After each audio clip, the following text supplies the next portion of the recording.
Halo Tribuners, selamat sore dan apa kabar Anda? Senang sekali saya Putri Utami kembali menyapa Anda di Ambon hari ini, edisi Jumat 21 November 2025, di mana selama beberapa menit ke depan kami akan menghadirkan sejumlah informasi terbaru dari beberapa daerah di Maluku untuk Anda. Kita mulai dengan berita pertama. RSUP Dr. Johannes Leimena Ambon sukses operasi clipping aneurism perdana di Maluku. Dunia pelayanan kesehatan di Provinsi Maluku mencatat sejarah baru. Rumah Sakit Umum Pusat atau RSUP Dr. Johannes Leimena Ambon sukses melaksanakan operasi clipping aneurism perdana di Maluku. Keberhasilan ini menandai sebuah lompatan besar dalam peningkatan kapasitas layanan neurovaskuler dan penanganan stroke di wilayah Indonesia Timur. Pencapaian bersejarah ini diresmikan dalam press conference peningkatan kapasitas layanan stroke di ballroom lantai 4 RSUP Johannes Leimena, Kota Ambon, Jumat 21 November 2025. Dalam kesempatan itu juga dilakukan penandatanganan kerjasama antara Rumah Sakit Umum Pusat atau RSUP Dr. Johannes Leimena Ambon dengan Rumah Sakit Pusat Otak Nasional atau PON Profesor Dr. Mahar Marjono. Penanganan stroke di Maluku semakin kuat. Direktur Utama RSUP Dr. Johannes Leimena, DRG Saraswati mengungkapkan bahwa operasi clipping aneurism yang telah dilaksanakan kemarin merupakan langkah signifikan. Ia menyoroti urgensi penanganan stroke yang berdasarkan Survei Kesehatan Indonesia atau SKI 2023 menjadi salah satu penyebab kematian tertinggi di Indonesia dengan prevalensi 8,7 per 1.000 penduduk. Data internal RSUP Leimena juga menunjukkan tren peningkatan kasus. Jumlah penderita stroke yang dirujuk ke RSUP Leimena terus meningkat dari tahun 2023 hingga 2025. Peningkatan signifikan juga terlihat pada kasus kraniotomi yang dilakukan tim bedah saraf, melonjak dari hanya 4 kasus pada tahun 2023 menjadi 20 kasus di tahun ini.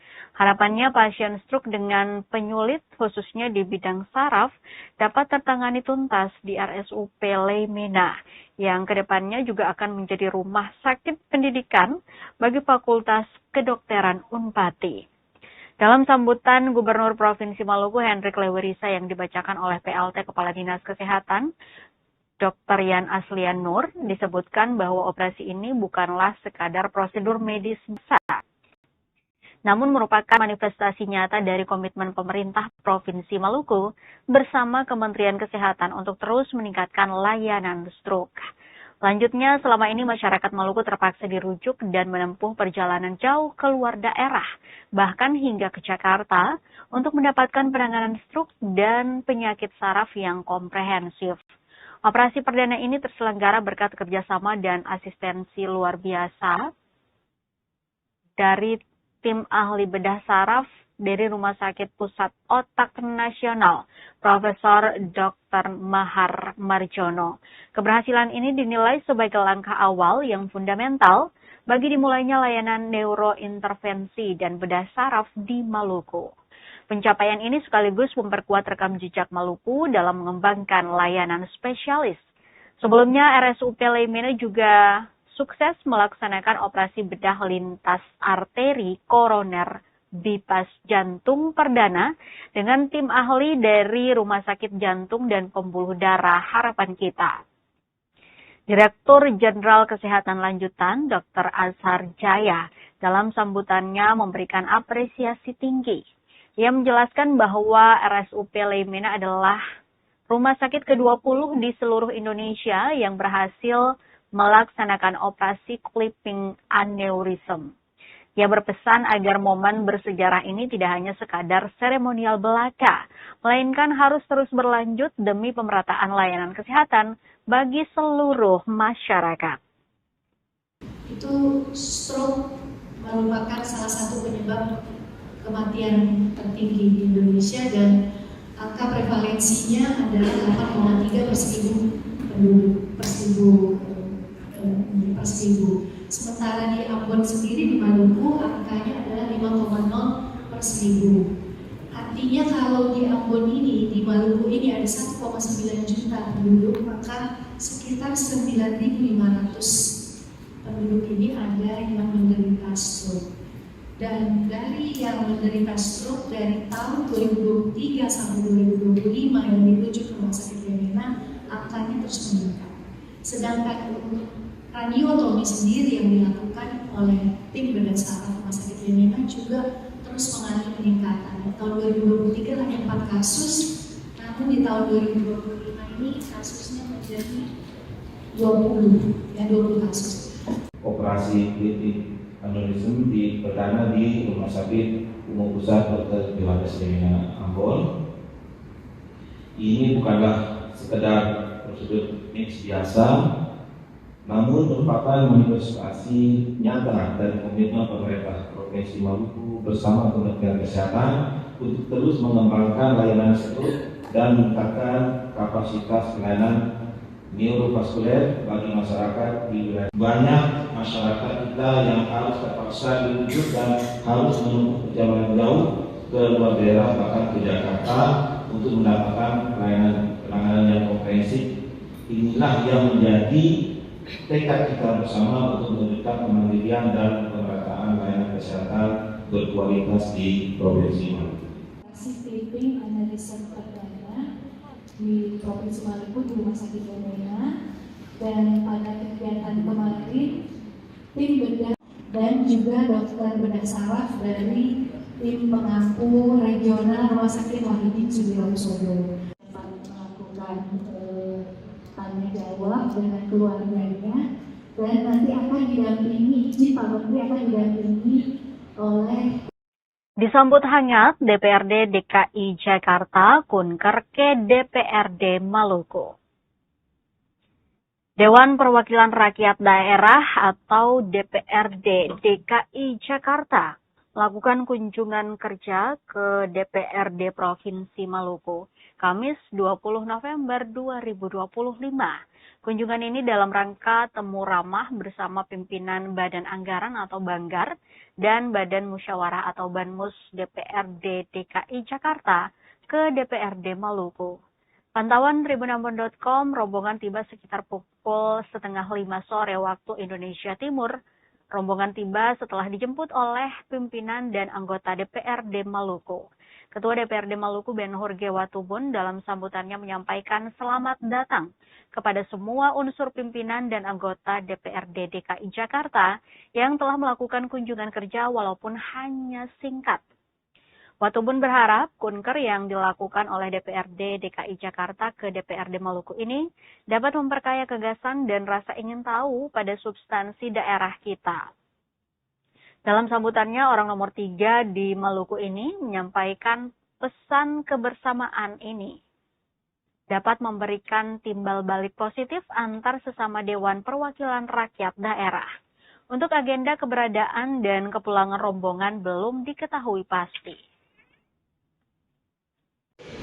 Kemudian Bapak Agung Lekeni, Ibu Santi Tetho, Sekretaris Fraksi Partai Gerindra, karena ketua fraksi lain dipanggil Pak Gubernur pekerjaan ini, kemudian nanti bolak-balik lagi tempat wisata yang sini favorit itu Banda. Jadi kalau ada yang mau ke Banda, ya selamat berkunjung. Ada turunan alatnya juga Pak. Kemudian tadi PDI Perjuangan yang hadir Bapak Lanyong, dari pembangunan Bapak Iksan Sarimela. Ini gabungan daripada Hanura dan P3. Kemudian fraksi amanat di Perjuangan Bapak Adrian Pado, dan Ketua Komisi 4 itu Ibu Santi Tetho dari fraksi Partai Gerindra. Selanjutnya anggota fraksi di Ambon ini ada 4 pulau besar: Pulau Burung, Pulau Seram, Pulau Wetan, dan Pulau Yamina. Sisanya 1.100.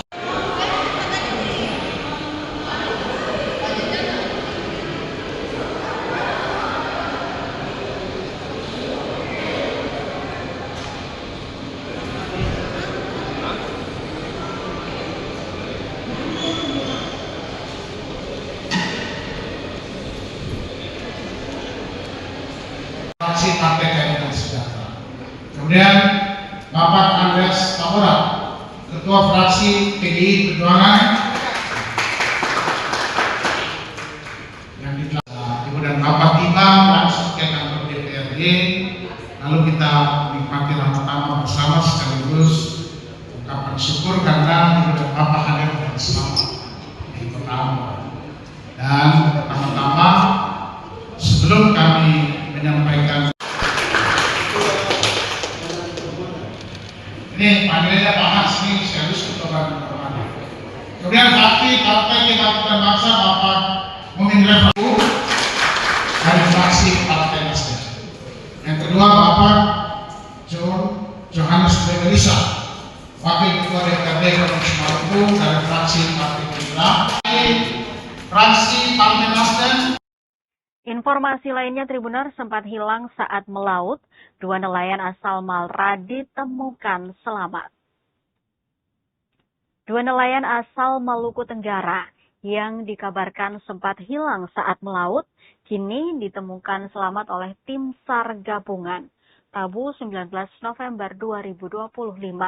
Kedua korban yakni Yakobus Tofi, 49 tahun, dan Andreas Tofi, 30 tahun yang dilaporkan hilang saat dalam perjalanan ke Pulau Tayando. Sebelumnya diketahui ada 5 orang warga desa Kolser, Kabupaten Maluku Tenggara yang berangkat menggunakan longboat menuju Pulau Tayando. Dalam perjalanan sekitar pukul 10:30 malam waktu Indonesia Timur, terjadi cuaca buruk sehingga 3 orang penumpang meminta turun di desa Ohoider Tawun. Namun naas sampai saat ini kedua korban belum tiba di Pulau Tayando. Selanjutnya keluarga meminta bantuan SAR. Kepala Basarnas Ambon Muhammad Arafah mengatakan usai menerima informasi tersebut sekitar pukul 4 sore waktu Indonesia Timur, tim rescue Pos SAR Tual dikerahkan menuju lokasi kejadian pada koordinat 5 derajat 33,58 titik 74 S hingga 132 derajat 38,25 titik 55 E, jarak kurang lebih 8,83 nm. DAM heading 297,52 derajat arah barat laut dari Pos SAR Tual. Proses pencarian berlangsung selama 1 jam. Sekira pukul 17:15 waktu Indonesia Timur, longboat tersebut berhasil ditemukan tim SAR gabungan dalam keadaan selamat di sekitar perairan Pulau Ngaf, Kabupaten Maluku Tenggara. Korban ditemukan pada koordinat 5 derajat 36 titik 014, S, 132 derajat 35 titik 736 E dengan jarak kurang lebih 3,35 nm dan heading 232 titik 65 derajat arah barat daya dari lokasi kejadian awal. Selanjutnya seluruh korban dievakuasi ke Tual guna diserahkan kepada pihak keluarga. Unsur tim SAR gabungan yang terlibat sebanyak 10 orang. Proses evakuasi menggunakan Ripos SAR Tual 1 unit dan longboat 4 unit. Dengan ditemukannya korban, maka operasi SAR dinyatakan selesai dan ditutup. Seluruh unsur potensi SAR yang terlibat dikembalikan ke satuannya masing-masing. Dengan ucapan terima kasih. Kami laporkan perkembangan operasi SAR hari pertama sekaligus penutupan operasi SAR kecelakaan kapal 1 longboat hilang kontak dengan POB 2 orang di perairan Pulau Ngodan, Kabupaten Maluku Tenggara. Pada tanggal 19 November 2025 pukul 15:50 waktu Indonesia Timur, Kantor Pencarian dan Pertolongan Ambon mendapatkan informasi dari Ibu Fani Tofi, keluarga korban. Dan pada pukul 17:15 waktu Indonesia Timur, longboat dengan POB 2 orang ditemukan oleh tim SAR gabungan di sekitar perairan Pulau Ngaf, Kabupaten Maluku Tenggara dengan jarak 3,35 nautical mile arah barat daya dari lokasi kejadian awal dalam keadaan selamat dan dievakuasi menuju ke Langgur, Kabupaten Maluku Tenggara. Selanjutnya pada pukul 17.50 waktu Indonesia Timur, tim SAR gabungan beserta korban tiba di Langgur dalam keadaan selamat dan korban diserahkan kepada pihak keluarga. Dengan telah ditemukannya 2 orang korban dalam keadaan selamat, maka operasi SAR kami usulkan untuk ditutup.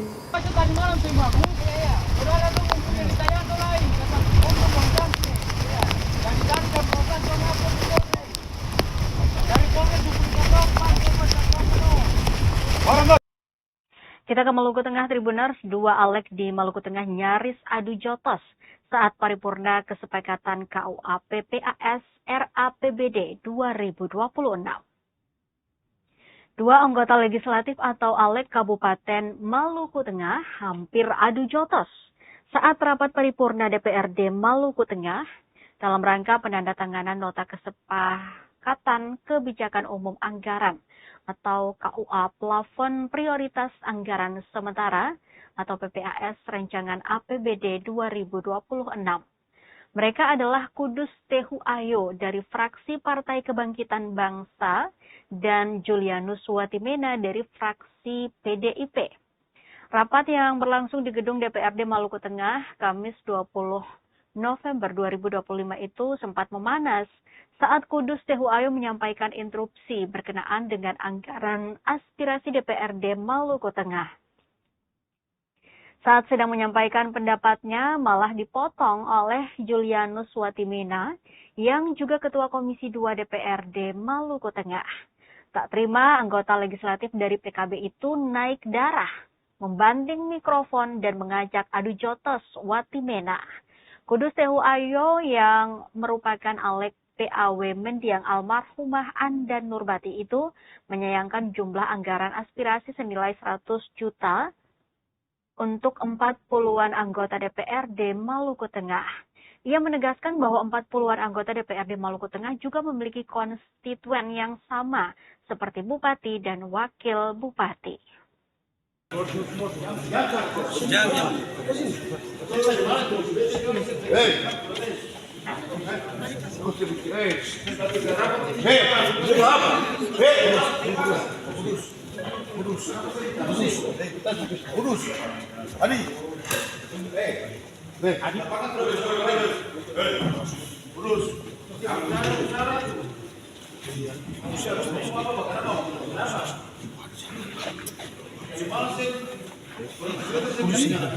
Barang saya tersinggung karena Jadi saya tadi masih mau melanjutkan pidato ini untuk menyampaikan dalam pidato yang mau sampaikan sebelum tahanan itu akan sampaikan. Pimpinan yang saya hormati, para sekda yang hadir yang saya hormati, rekan-rekan anggota DPRD, para pimpinan TNI Polri, kejaksaan yang hadir. Undang-undang kita yang akan memerlukan saya kesempatan untuk sudah bicara setelah itu. Anggota DPRD 40 orang, hadir 20 orang, belum tercapai segala keputusan yang diambil berdasarkan musyawarah untuk mencapai mufakat adalah sah dan rapat ini dinyatakan terbuka untuk umum. Terima kasih Pak Pimpinan. Badan Angkor bagian lingkup Pemda Kabupaten Maluku Tengah yang kami hormati di bidang partai politik, organisasi pemuda, organisasi ada beta di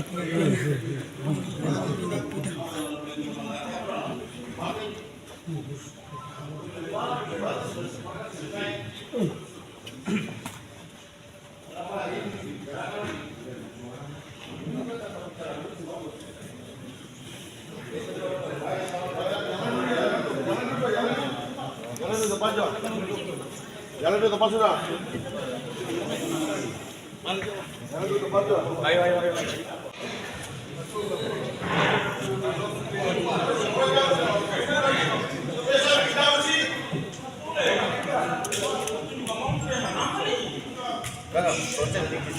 Izin dari Kapolres untuk meter dia bakal sudah.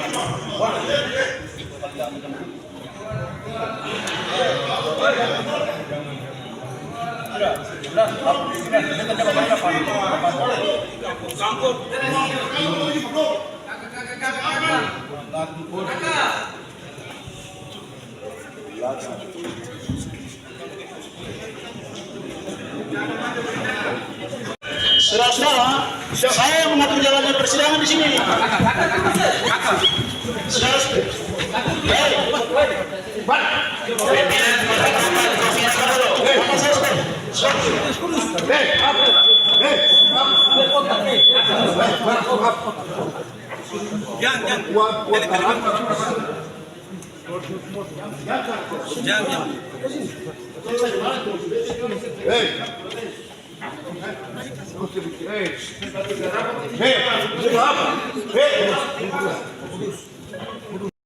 Sempat bersih tegang, KUA PPA RA APBD disepakati Pemda dan DPRD Maluku Tengah.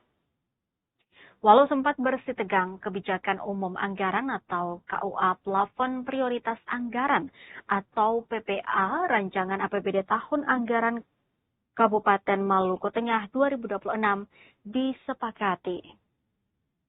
Kesepakatan itu ditandatangani oleh Sekretaris Daerah atau Sekda Maluku Tengah dan pimpinan DPRD Maluku Tengah pada momen rapat paripurna Kamis 20 November 2025. Dalam sambutannya, Sekda Maluku Tengah Rakib Sahubawa yang mewakili Bupati menyatakan penandatanganan kesepakatan ini merupakan bagian penting dari proses penyusunan RAPBD tahun anggaran 2026. Ia menyebut tahun anggaran 2026 bukanlah tahun yang mudah, lantaran pengurangan transfer ke daerah oleh pemerintah pusat memberikan dampak langsung terhadap kapasitas fiskal. Ruang fiskal menjadi lebih sempit, sementara tuntutan pelayanan publik dan agenda pembangunan daerah tetap harus dijalankan secara optimal. Tentu, kesepakatan ini menunjukkan komitmen untuk tetap menjaga keberlanjutan pelayanan dasar, melanjutkan pembangunan yang menjadi kebutuhan masyarakat, serta meningkatkan efektivitas penggunaan anggaran. Komitmen itu antara lain, 1. Menjamin pelayanan dasar tetap berjalan, terutama di bidang pendidikan, kesehatan, dan pelayanan sosial. Memprioritaskan program dan kegiatan yang benar-benar penting sesuai dengan kebutuhan masyarakat dan kemampuan fiskal daerah. Yang kedua, memperkuat pengelolaan pendapatan daerah, meningkatkan PAD secara realistis dan tanpa menambah beban yang tidak perlu bagi masyarakat. Yang ketiga, menjaga pelaksanaan pembangunan yang berdampak langsung, terutama infrastruktur dasar yang mendukung aktivitas ekonomi dan pelayanan publik. Mengelola anggaran secara lebih efisien dan akuntabel agar setiap rupiah dapat dimanfaatkan dengan baik. Kesepakatan ini kita menjelaskan prioritas pembangunan, kebijakan anggaran, serta kapasitas fiskal daerah untuk tahun mendatang. Dalam kondisi tersebut, kami bersyukur pemerintah daerah dan DPRD telah menyepakati arah kebijakan umum dan prioritas plafon anggaran yang disesuaikan dengan kemampuan keuangan daerah. Fokus kita adalah mendorong kemajuan daerah dan meningkatkan kesejahteraan masyarakat. Karena itu, dalam penyusunan RAPBD 2026 nanti kita menegaskan beberapa komitmen utama. Maka hasil bebasan itu harus ada. Karena dari aturan itu menyebutkan untuk kesepakatan antara Potongan TKD Pempus dinilai memberatkan, Alek DPRD Malteng mohon maaf ke warga. Pemotongan transfer ke daerah atau TKD APBD Kabupaten Maluku Tengah tahun 2026 cukup fantastis, yakni di angka 177 miliar atau 11% dari APBD Maluku Tengah tahun anggaran 2025. Tentu hal ini berdampak pada porsi anggaran untuk lembaga pemerintahan, termasuk lembaga legislatif di bumi Pamahanu Nusa. Terbukti melalui rapat paripurna kesepakatan kebijakan umum anggaran atau KUA plafon prioritas anggaran rancangan APBD 2026 terkuak fakta bahwa porsi anggaran untuk pemerintah daerah Maluku Tengah terbatas untuk pelayanan pendidikan, pelayanan kesehatan, pelayanan publik, serta infrastruktur lainnya. Atas fakta tersebut, Kamis 20 November 2025, anggota DPRD Maluku Tengah dari fraksi PDIP, Abdul Qadir Pelu, angkat bicara. Saat diwawancarai tribunambon.com, politisi yang akrab disapa AKP itu menyampaikan permohonan maaf kepada konstituennya di Jazirah Lehitu Barat. Selaku legislator dari Dapil 4 Lehitu Barat, ia menyebut ada 16 negeri yang jika dilihat secara utuh bakal terdampak pelayanan publik, bantuan sosial mereka, termasuk hibah untuk pelayanan masyarakat yang diwakilkan kepada AKP di lembaga DPRD. AKP juga mengulas dari sisi regulasi PP nomor 12 tahun 2018 yang diamanatkan bahwa anggota DPRD wajib turun menyerap aspirasi lewat agenda reses, diperuntukkan untuk menyerap aspirasi di masyarakat. Dikatakan tahun anggaran 2026 DPRD terdampak dari pemotongan TKD, di mana pokok pikiran atau pokir termasuk terguras dari apa yang didapatkan dalam 1 tahun berjalan ini. Tentu menurutnya kebijakan ini berdampak pada kesejahteraan masyarakat sesuai dengan konsepsi besar visi misi Bupati Wakil Bupati Maluku Tengah dalam tagline Malteng Bangkit. Politisi PDIP itu berharap Bupati Maluku Tengah dapat menyampaikan ke pemerintah pusat untuk melihat ini sebagai rangkaian problematika yang harus diketahui oleh pemerintah pusat, mengingat jumlah masyarakat Maluku Tengah lebih dari 400.000 jumlah jiwa.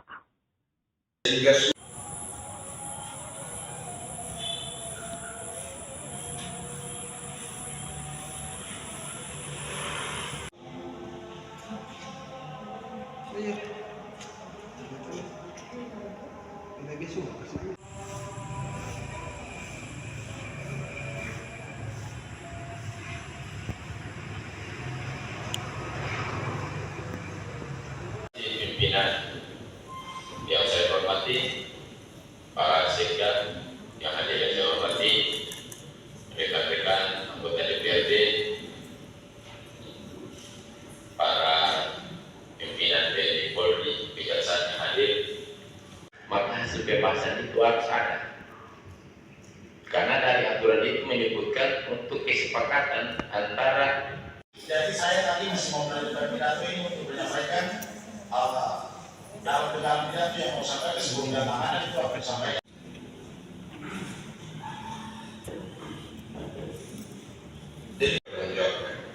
Harapan kami.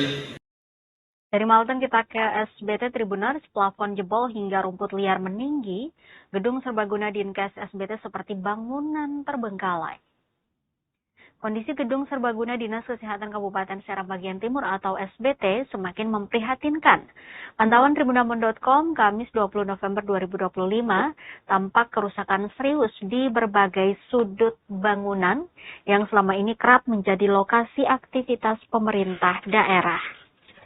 Bagian dinding gedung terlihat ditumbuhi rumput liar dan lumut tebal. Jendela kaca kusam dan banyak bagian kusen mulai lapuk.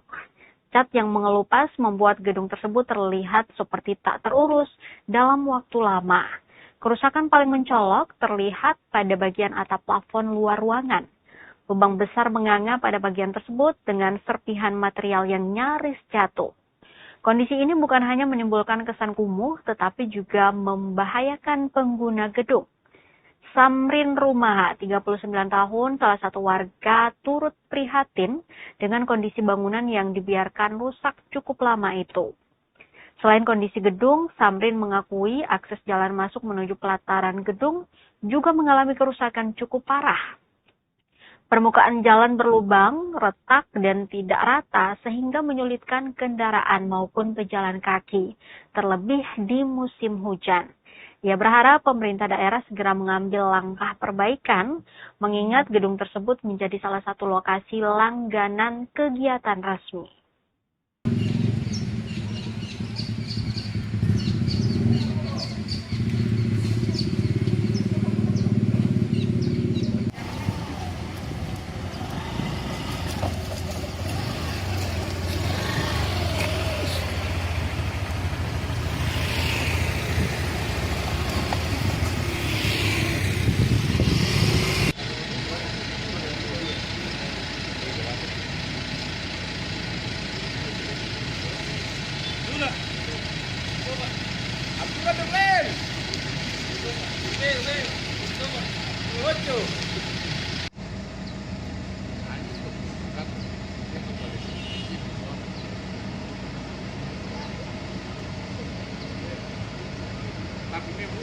kami dari sisi ini.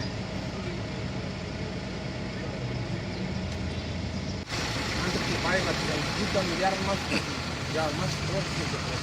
Iyo, kawasan miskin itu. Tapi apa kita paling saya rekam. Tapi memang itu weird.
Kita ke berita terakhir, Tribuners. DLH Buruh hadirkan wajah baru Tugu Tani. Ikon Namlea kini tampil lebih segar. Dinas Lingkungan Hidup atau DLH Kabupaten Buruh melakukan perawatan rutin pada sejumlah fasilitas umum di Kota Namlea, Kabupaten Buruh. Kali ini pengecatan ulang difokuskan pada kawasan Simpang 5 dan Monumen Tugu Tani yang menjadi salah satu ikon keramaian di kota tersebut. Berdasarkan pantauan tribundampun.com, sekira pukul 2:30 siang waktu Indonesia Timur, Kamis 20 November 2025, memperlihatkan tampilan baru Monumen Tugu Tani yang kini hadir dengan balutan warna hijau dan oranye. Kombinasi warna tersebut memberikan kesan lebih segar, menyejukkan mata, serta menghadirkan nuansa cerah dan berseri pada monumen yang selama ini menjadi titik perhatian warga. Pengerjaan pengecatan sudah berlangsung sejak kemarin. Para tukang cat terlihat bekerja dengan penuh kehati-hatian untuk memastikan hasil akhir lebih rapi dan maksimal. Abi, salah satu petugas pengecatan, menjelaskan bahwa pekerjaan tersebut merupakan penugasan dari Dinas Lingkungan Hidup Kabupaten Buruh. Warga pun menyambut baik penyegaran tampilan monumen tersebut. Mulyati, salah satu anak muda Namlea, mengungkapkan rasa senangnya melihat wajah baru Tugu Tani. Dengan tampilan baru yang lebih cerah, Monumen Tugu Tani diharapkan semakin memperkuat identitas dan keindahan Kota Namlea sebagai pusat aktivitas masyarakat Kabupaten Buruh.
Tribuners, informasi dari Kota Namlia tadi sekaligus mengakhiri perjumpaan kita di Ambon hari ini.